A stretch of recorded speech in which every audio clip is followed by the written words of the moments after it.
Hello friend, this is Swati. तो आज मैं आपके लिए लेकर आई हूँ हिंदी स्टेनोग्राफर डिक्टेशन। जैसा कि आपको पता है कि डिक्टेशन बहुत ही हार्ड होता है, इजी भी होता है, बट सब कुछ बेस्ड होता है प्रैक्टिस पे। तो प्लीज़ प्रैक्टिस करते रहिए। तो स्टार्ट करते हैं आज का डिक्टेशन। डिक्टेशन स्टार्ट होगा 3 सेकंड बाद।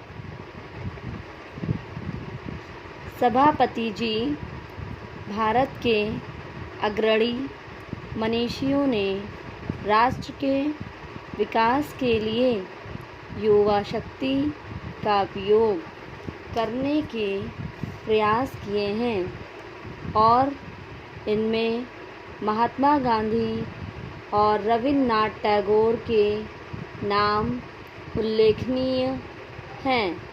यह मात्र संयोग ही नहीं कि महात्मा गांधी और कवि टैगोर ने अपने अपने तरीके से आश्रम की अवधारणा का उपयोग साबरमती और शांति निकेतन में यह दिखाने के लिए किया कि समाज की परंपरा और सभ्यता की परिधि में रहकर भी अभिनव प्रयोग किए जा सकते हैं।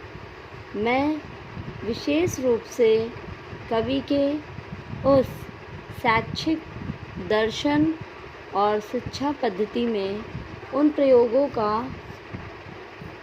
और ध्यान आकर्षित करना चाहूँगा जिनके माध्यम से उन्होंने सामाजिक और राष्ट्रीय महत्व की समस्याओं के निराकरण का प्रयास किया।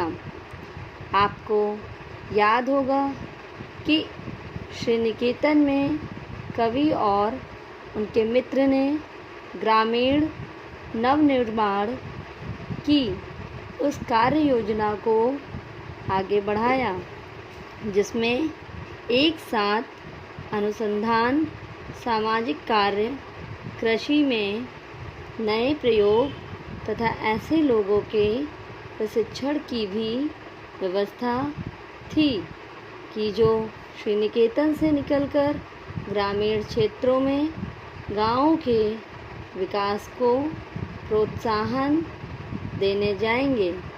गांधी जी ने साबरमती आश्रम को आधार बनाकर ग्रामीण उद्योगों, विशेषकर खादी, कातने और बुनने के पुनरुत्थान के लिए जो कार्य योजना बनाई थी वह भी बहुत कुछ इस योजना से मिलती जुलती ही थी। यद्यपि इन दोनों महान चिंतकों में पारंपरिक उद्योगों का आधुनिकीकरण जैसे कुछ विषयों पर मतभेद थे, लेकिन उनका मानना था एक लक्ष्य था एवं दोनों ने ही अपने विचारों को मूर्त रूप देने के लिए आश्रम को आधार बनाया। मानव संसाधन विकास में युवा पीढ़ी की भूमिका पर समसामयिक अर्थव्यवस्था और समाज की नई मांगों के परिप्रेक्ष्य में विचार करने की आवश्यकता है। संभवतया युवा पीढ़ी की भूमिका पर तथा युवा पीढ़ी को संसार से परिचित कराने वाले शैक्षिक संस्थानों की भूमिका पर पुनर्विचार करते समय हमें रविन्द्रनाथ टैगोर के शांति निकेतन में किए गए शैक्षिक प्रयासों के मूल में उनके दर्शन के अध्ययन से बहुत लाभ हो सकता है। हमें अपने नए चिंतन और कर्म का आधार टैगोर जैसे महान नेताओं के कार्यों और परंपराओं को बनाना होगा। कौन से ऐसे क्षेत्र हैं जिसमें शिक्षित युवा पीढ़ी मानव संसाधन विकास और मोटे तौर पर समाज के निर्माण में उल्लेखनीय भूमिका निभा सकती है। शायद ऐसी गतिविधियों के लिए 3 सर्वाधिक महत्वपूर्ण क्षेत्र हैं: निरक्षरता उन्मूलन, गैर सरकारी संगठन और स्वयंसेवी संगठन। स्टॉप।